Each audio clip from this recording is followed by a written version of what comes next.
to another English video.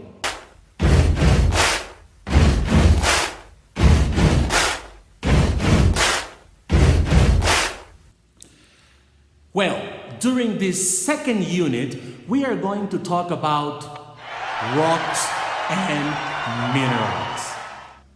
Yes, that's right. What do you know about rocks? What do you know about minerals? Let me see. I have a lot of ideas, but do not worry.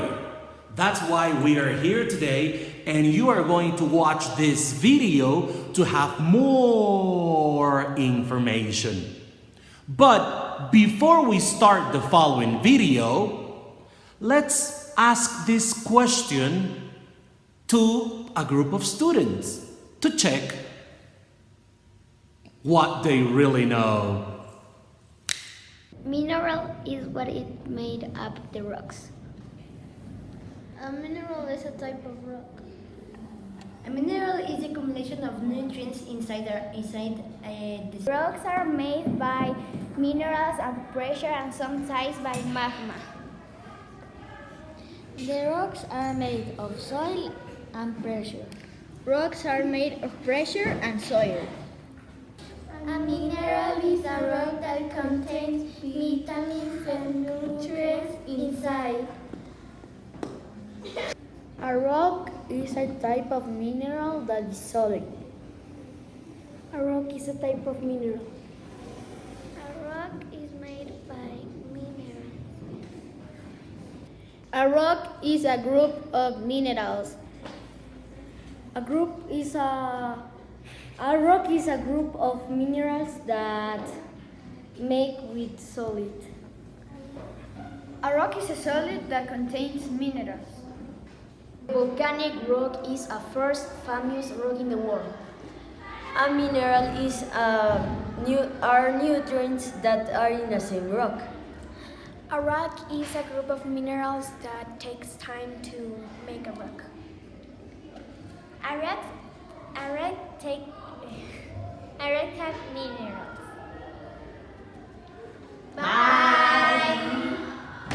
And now we go back with you, Teacher Robert.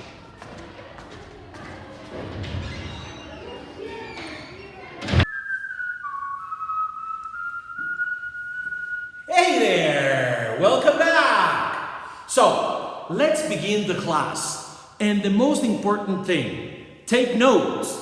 And at the end, don't forget to answer the worksheet. Alright? So, follow me. Minerals and rocks. Let's get started. So, what is a mineral? Well, a mineral is an inorganic, naturally occurring solid that has a definite chemical composition and atomic structure. Now that's quite a mouthful. Let's break that sentence down a little bit. For something to be classified as a mineral, it needs to be inorganic, meaning not living, ever was living, or composed of living matter or organic matter. It needs to be naturally occurring, meaning it can't be man-made. Additionally, it needs to be a solid under normal conditions on our surface. It has to have a specific, definite chemical composition, a unique elemental makeup, and a specific atomic structure. Here are some common minerals, including this sample of potassium feldspar, also known as orthoclase, this sample of sulfur, this sample of muscovite mica, some galena, calcite, olivine, and quartz. Now, one of our jobs is to be able to identify these minerals based on their mineral characteristics. And here are some of the things you should look at. The most obvious is, of course, color. And that's sometimes useful, for example, in the case of sulfur, which is a very distinctive yellow color. However, keep in mind that there are other yellow minerals, and that many minerals come in a variety of colors. So color is not always the most reliable characteristic for identification. We also look at hardness using the Mohs scale of hardness, with 1 being the softest mineral and 10 being the hardness. What we will often do is take a piece of glass, which has a hardness of 5.5, and try and scratch it with a mineral sample. If it leaves a scratch, that means the mineral is harder than the glass. We can also look at luster. The most simple luster is metallic or non-metallic. Streak would be the color of the mineral in its powdered form, and we would test that using a streak plate. Finally, we can take a look at how the mineral breaks. If it breaks predictably, we refer to it as displaying cleavage. If it breaks randomly, it displays fracture. There are also some other characteristics like, is it magnetic? Does it have a taste or odor? Does it glow in ultraviolet light? Does it bubble with acid? As well as a variety of other things that we can look at. So, let's take a look at the New York State Earth Science reference tables. This is the Properties of Common Minerals chart. And let's see how it works. It's very simple. Here's the column for this mineral, galena. And you can see from left to right, it tells us it has a metallic luster. It's very soft with a hardness of only 2.5.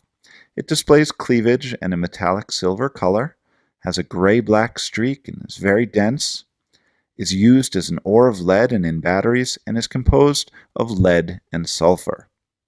Here's another example. This is olivine. You can see it's a much harder mineral, displays fracture, it's non-metallic, and it can be used in jewelry, and you can see its chemical composition right there. So those are minerals. Now, what happens when minerals combine in nature? Well, we get rocks. So minerals are the building blocks of rocks. Now, of course, there are thousands of types of rocks on Earth, and so we need to classify them. And so we've come up with a classification system in which rocks fall into one of 3 types of rock. And that classification system is based on the way in which the rocks form. The 3 groups are as follows: igneous rocks from magma or lava, sedimentary rocks from compacted sediments, and metamorphic rocks exposed to intense heat and pressure. So let's begin by looking at igneous rocks. As I mentioned, these are rocks that form from the cooling and solidification of magma or lava. Let's take a look at the reference table on igneous rocks. So if we zoom in, these are our 17 igneous rocks shown in bold. And you'll notice that there's a whole bunch of characteristics shown on this chart. So let's go through them a little bit. We begin with these top rocks, which are referred to as being extrusive or volcanic. And that simply means that lava erupted on Earth's surface and cooled quickly, forming these rocks. Now, because the lava cooled quickly, mineral crystals within it were not able to grow very large at all. And so what we see are that some of these rocks, formed from lava, have a fine texture with crystals that are less than 1 millimeter in size, like this sample of basalt or this sample of rhyolite. Notice the crystals are very small, almost impossible to see. We also have rocks that cool so quickly that the crystals are impossible to see. In fact, they're non-crystalline or glassy rocks like this obsidian. Sometimes lava cools quickly enough for little air bubbles to be trapped inside. These rocks are referred to as being vesicular, like this sample of pumice right here. But what about when magma, which is lava just inside the Earth, takes a long time to cool because it's so hot inside the Earth? Well, in that circumstance, we get intrusive igneous rocks. Some of these intrusive igneous rocks will cool slow enough for the crystals to grow in the magma deep under the ground between 1 and 10 millimeters in size, like this sample of granite. Notice how the crystals are much larger and clearly visible with the naked eye. Sometimes, if the magma cools very slowly, the crystals will grow even larger, over 10 millimeters in size, like this sample of pegmatite. Notice those large biotite crystals. Now let's zoom back out and see what else the chart tells us. This center area shows us color. The rocks on the left side are lighter in color, and on the right they're darker. Here's density. The left side, they're less dense, and the right are more dense. And here's composition. The left side are felsic, meaning they're rich in silicon and aluminum, and the right side are mafic, rich in iron and magnesium. Finally, the bottom of the chart shows us mineral composition. And the way we read this is we simply find the igneous rock we're interested in, like, say, pegmatite, and we look down beneath it to see that it commonly contains these minerals: potassium feldspar, quartz, plagioclase, biotite, and amphibole. Similarly, we could look over here and see that basalt or diabase or gabbro contain other minerals like pyroxene and olivine. And so that's how we read that chart. But there's another chart in the reference table seen here called the rock cycle that also shows us a little bit about igneous rocks, namely that they form from melting into magma and then solidification. So as you can see, there's a lot of useful information about igneous rocks found right in the earth science reference tables. Again, just to review, intrusive igneous rocks have large crystals because of slow cooling. Extrusive igneous rocks have small crystals or maybe even no crystals because of fast cooling. Some of these extrusive rocks may be crystalline or glassy, and others could have air bubbles or be called vesicular. Now just a quick reminder that the longer the cooling time, the greater the crystal size, the larger the crystals will grow. And so that's what you need to know about igneous rocks. But again, we've got two other types to look at, sedimentary and metamorphic. Let's talk about sedimentary for a minute. Now these are rocks that form from the compaction and cementation of sediments. Keep in mind that sediments are just bits and pieces of other rocks. The other rocks could be any kind, but if the right conditions exist, bits of rocks may be squeezed under the pressure of water and then glued together with this sticky mineral glue. So let's take a look at our New York State reference table on sedimentary rocks. Notice it's broken into a top and bottom portion. Let's begin with the top here. These are referred to as being clastic rocks, which simply means rocks that, as I mentioned, are made of compacted and cemented sediments. And it's very simple. Each rock is just made of a different combination or size of sediments. Let's go through them. This is a conglomerate.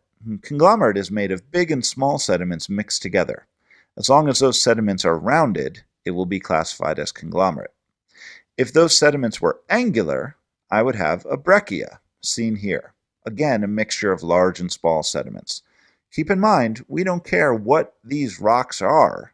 We don't care what the mineral makeup is. As long as it's a bunch of different things compacted, cemented together, then we have a sedimentary clastic rock. If the rock is made of sand-sized sediments, appropriately enough, we have a sandstone. Smaller sediments, called silt, will give us a siltstone, and smaller still, called clay, will give us a rock known as shale. And so those are our clastic sedimentary rocks. But we do have some other types of sedimentary rocks. Some of them are called crystalline, like this rock salt. Now this is a rock that forms when you have minerals, like in this case halite, dissolved in water, and then that water is given time to evaporate.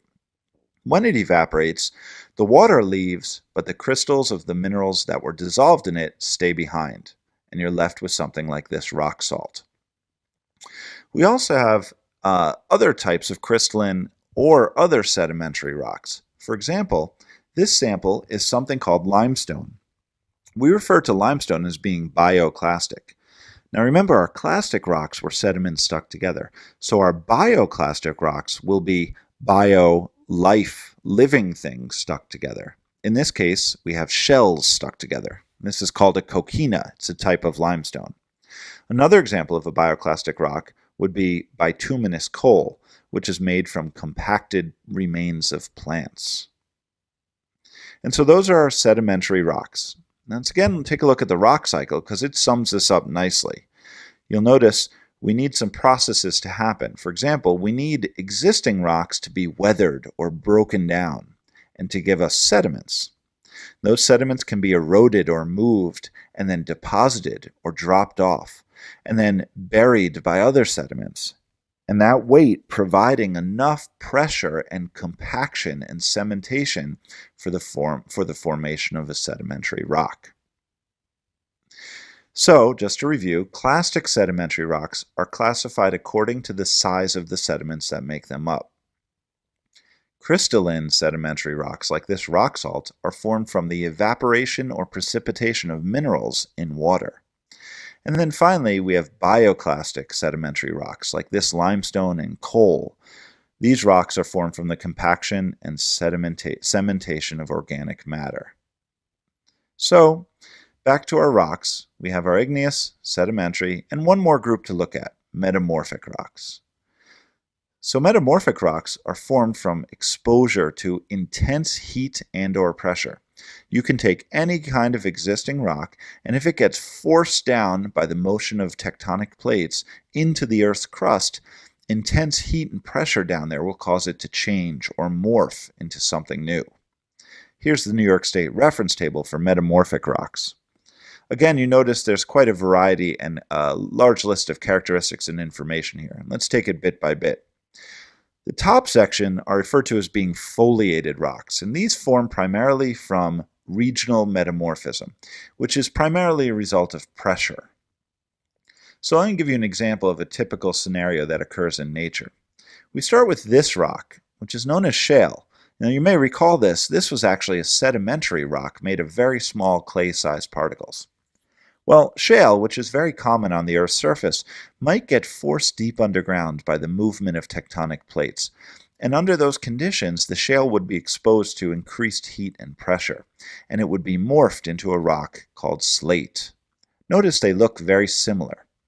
Now, if that slate gets pushed deeper underground, it will metamorphose even more and become something known as phylite. Even more heat and pressure, and we'll get a sample of schist, and even more, and we will get the rock gneiss.